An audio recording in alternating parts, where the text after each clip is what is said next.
கர்த்தருடைய பரிசுத்த நாமத்துக்கு மகிமை உண்டாவதாக.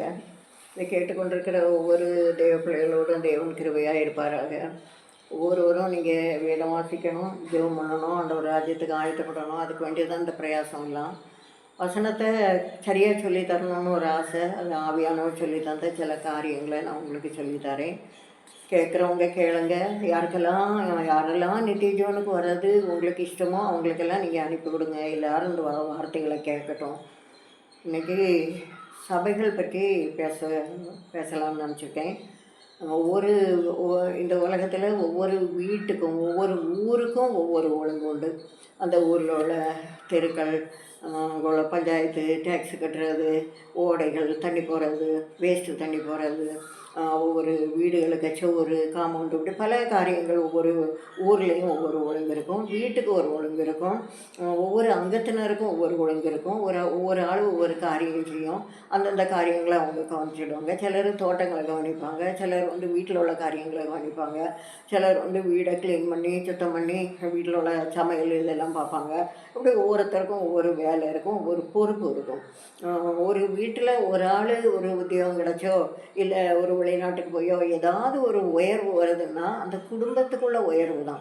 ஒரு ஆளுக்கு கிடைக்கிறது ஒரு ஆளுக்கு மட்டும் இல்லை. அந்த குடும்பத்துக்கு அவங்க கையில் நிறைய வருமானம் வந்துச்சுன்னா அவங்க குடும்பத்தை சேர்ந்தவங்களுக்கு, இரத்த பந்தமாக உள்ளவங்களுக்கெல்லாம் நம்ம உதவி செய்யலாம். அதில் தப்பு இல்லை. உதவி செய்யணும்னா இயேசு கிறிஸ்துவும் சொல்லியிருக்கிறாரு. ஒருவரை ஒருவர் உயர்த்துவது அந்த குடும்பத்தை உயர்த்துறதுக்கு தான். அப்போ ஒருவரை ஆண்டவர் உயர்த்துவது அந்த குடும்பத்தை உயர்த்துவது தான். இப்போ ரோடு இருக்குது, சாலை இருக்குது, சாலையில் பல விதிகளும் இருக்குது. அதில் இருசக்கர வாகனம், பைக் போகிறதுக்கு ஒரு வழி இருக்கும், கார் போகிறதுக்கு ஒரு வழி இருக்கும், லாரி போகிறதுக்கு ஒரு வழி இருக்கும், அதுக்கு டைம் இருக்கும். கனரக வாகனம்லாம் பகலில் போகக்கூடாது, நைட்டில் தான் போகணும்னு அந்த மாதிரியெல்லாம் இருக்கும். அப்படி ஒவ்வொருத்தரும் மற்றவங்களுக்கு இடைஞ்சல் இல்லாமல் இவங்க செய்யக்கூடிய வேலையை செய்யணும். அதுதான் இதுக்குள்ள காரியம், எல்லாத்துக்குள்ள காரியம் அதுதான். அப்படி சாலையில் பல விதம் இருக்கும். அதில் சர்வீஸ் ரோடு வரும். அப்போ எந்த சர்வீஸ் ரோடு வழியே போனால் எங்கே போய் சேரலாம்னு சொல்லிட்டுலாம் அதில் போர்டு வச்சுருக்கோம், அதை பார்த்து போகலாம். அந்த மாதிரி பல காரியம் இருக்கும். ஒரு தோட்டம் இருக்குனாலும் அதுக்கு ஒரு வேலி, அதில் தென்னை மரம் நிற்கும், மாமரம் நிற்கும், கொய்யா மரம் நிற்கும், நெல்லி மரம் நிற்கும், எலுமிச்சை நிற்கும், இப்படி பல விருட்சங்களே நிற்கும். இது ஒவ்வொன்றுமே ஒவ்வொரு அந்தந்த விருட்சங்களுக்கு என்னென்ன உரம் போடணும், எப்படி அதை பராமரிக்கணும்னு அந்த தோட்டத்தை சேர்ந்தவங்க செய்வாங்க. அதுக்குள்ளே பலன் அதுக்கு அந்த மரங்கள் தரும்போ அவங்க வாங்கிடுவாங்க. வயலில் வேலை செய்கிறதுக்கு ஒரு ஒழுங்கு இருக்குது. வயல் உழவு, பயிர் போடுறது, விதைக்கிறது, சிலர் நடுவாங்க. அப்போ நட்டு அது வளைஞ்சி அப்படி வளர்ந்து வரும். அது பிறகு அது பூ வரும், அது பிறகு பால் கிடைக்கும், அது பிறகு அது கதிர் வரும், விளையணும், விளைஞ்சோடனே அறுக்கணும், அறுவடை முடிஞ்சோடனே திருப்பியும் உழுது போடுவாங்க. இப்படி பல ஒரு ஒழுங்கு ஒரு வேலை அப்படியெல்லாம் இருக்குது. அதே போல் நமக்கு சபைகள் இருக்குது. கிறிஸ்தவ மார்க்கம் மார்க்கத்தில் நிறைய சபைகள் இருக்குது. நான் நினைக்கிறேன் ஒரு ஆள் ஒரு பிரசங்கத்தில் சொன்னார் 55,000 சபைக்கு மேலே இருக்குன்னு. அப்போ 55,000 சபைக்கு மேலே இருக்குன்னா ஒவ்வொருத்தரும் தனிப்பட்ட முறையில் இண்டிபெண்ட்னு வச்சுருந்தாங்கன்னா அவங்களுக்கு கொள்கையும் அந்த சபைகளில் இருக்கும்.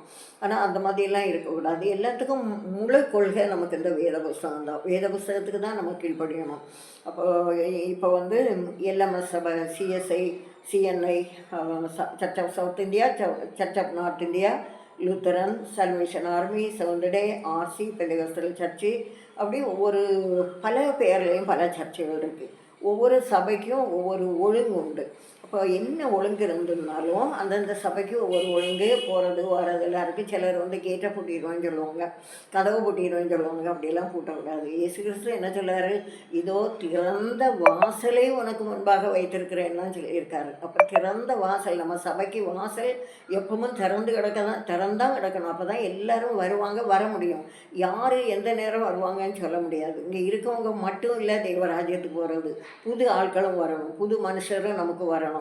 அதுக்கு சபை ஊழியக்காரங்களும் விசுவாசிகளும் ஆயத்தமாக இருக்கணும். அப்போ எந்த சபைக்கு நீங்கள் போனாலும் போங்க.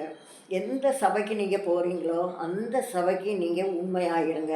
அந்த சபைக்கு நீங்கள் செய்ய வேண்டிய காரியம், கடமை எல்லாம் செய்யுங்க. இயேசு கிறிஸ்து சொல்லுவார்ல, ராயனுக்கு செலுத்த வேண்டியது ராயனுக்கும், தேவனுக்குரிய விலை தேவனுக்கும் கொடுங்கன்னு சொல்லுவார். அப்போ அந்தந்த சபையில் என்னென்ன ஒழுங்குமுறை இருக்கோ, என்னென்ன காணிக்கை என்னென்ன இருக்கோ அதெல்லாம் நீங்கள் செய்யணும். எந்த சபைக்கு போனாலும் செய்யணும், அதில் ஒரு குழப்பமும் இல்லை. ஆனால் உங்கள் தனிப்பட்ட வாழ்க்கை, தனிப்பட்ட வேத வாசிப்பு, ஜெபம் இந்த இயேசு கிறிஸ்துவோடு இருக்கணும். அதுதான் பிரதானம். தனிப்பட்ட வாழ்க்கை தான் நம்மளை நித்திய ஜீவனுக்கு கொண்டு போகும், ஒரு மனுஷனுக்கு ஜீவிதத்தை பாதுகாக்கும். இயேசு கிறிஸ்து சொல்லார், என் ராஜ்யம் இவ்வுலகத்துக்குரியது அல்ல அப்படின்னு சொல்லார். அப்போ அவருக்கு ராஜ்யம் இந்த உலகத்தில் இல்லை. அங்கே அவருக்கு ராஜ்யத்துக்கு நம்மளை கூட்டு போகிறதுக்கு தான் அவர் இங்கே வந்தார். அப்போ அவர் என்னென்ன சொல்லுவாரோ அதுக்கெல்லாம் நம்ம கீழ்ப்படிஞ்சால் போதும், நம்ம அந்த ராஜ்யத்துக்கு போகலாம். இயேசு கிறிஸ்து பிறந்த நேரம் தேவதூதன் அந்த மேய்ப்பர்கள்ட்ட சொல்லக்கூடிய வார்த்தை, இதோ எல்லா ஜனத்துக்கும் மிகுந்த சந்தோஷத்தை உண்டாக்கும் நற்செய்தியை உங்களுக்கு அறிவிக்கிறேன் அப்படின்னு சொன்னார். அப்போ எல்லா ஜனத்துக்கும், இயேசுவை அறிஞ்சவங்களுக்கு மட்டும் இல்லை, யூதருக்கு மட்டும் இல்லை, எல்லா ஜனங்களுக்கும் மிகுந்த சந்தோஷத்தை உண்டாக்கும் நற்செய்தியை உங்களுக்கு அறிவிக்கிறேன்னாக்கும் சொல்லுவார். அப்போ அது என்ன நற்செய்தி? செலவில்லாத மனம் திரும்புதல். அப்போது மனம் திரும்ப காணிக்கை இதை பற்றியெல்லாம் ஒன்றும் பிரதானமாக சொல்லலை, ஏழைகளுக்கு கொடுக்கறது தான் இயேசு கிறிஸ்து நல்லா சொல்லியிருக்காரு. காணிக்கை நம்ம விருப்பம் போல் நம்ம சபைக்கு என்ன செய்யணுமோ அந்தந்த சபை ஒழுங்குபடி நம்ம கொடுத்துக்கலாம், அதில் தப்பில்லை. யோவான் 3:3 ஒருவன் மறுபடியும் பிறவாவிட்டால் தேவனுடைய ராஜ்யத்தை காண மாட்டான், என் ராஜ்யம் இவ்வுலகத்துக்கு உரியது அல்ல. அது இன்னொரு இடத்துல இருக்குது. அதுக்கு எப்படி வரணும்?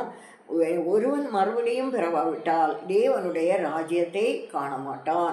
மறுபடியும் பிறக்கிறேன்னா நம்ம ஜீவிதம், நம்ம இருதயம் முற்றிலும் மாறணும். பழைய ஜீவிதம் முழுசும் நம்மளை விட்டு போகணும். ஒரு புது ஜீவிதம் வரணும், ஒரு புது வாழ்க்கை, ஒரு புது சிந்தனை, ஒரு புது ஃப்ரெண்ட்ஸு, ஒரு புது நடவடிக்கை, புது வேத வாசிப்பு, இந்த மாதிரி எல்லாமே நமக்கு புதுசாக இருக்கணும். அந்த மாதிரி நம்ம மனம் திரும்பணும்.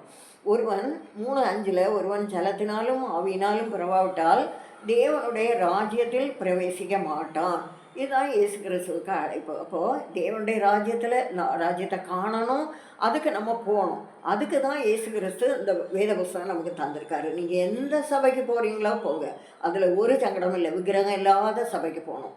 விக்கிரகத்துக்கு முன்னா ஒரு பிரயோஜனம் கிடையாது. அதனால் விக்கிரகம் இல்லாத எந்த சபைக்கும் நீங்கள் போகலாம். உங்கள் ஜீவிதம் மட்டும்தான் கரெக்டாக இருக்கணும். நீங்கள் பைபிள் வாசிக்கிறது, நீங்கள் ஜெபம் பண்ணது, உங்கள் சிந்தனை, உங்கள் செயல்கள், நீங்கள் யாரு கூட ஃப்ரெண்ட்ஷிப் வச்சுருக்கிறீங்க, என்ன செய்கிறீங்க, எப்படி நீங்கள் டெய்லி உங்கள் வாழ்க்கையை கடத்துறீங்க, இதெல்லாம் தான் இயேசு கிறிஸ்து ராஜ்யத்துக்கு கொண்டு போகக்கூடிய படிகள்.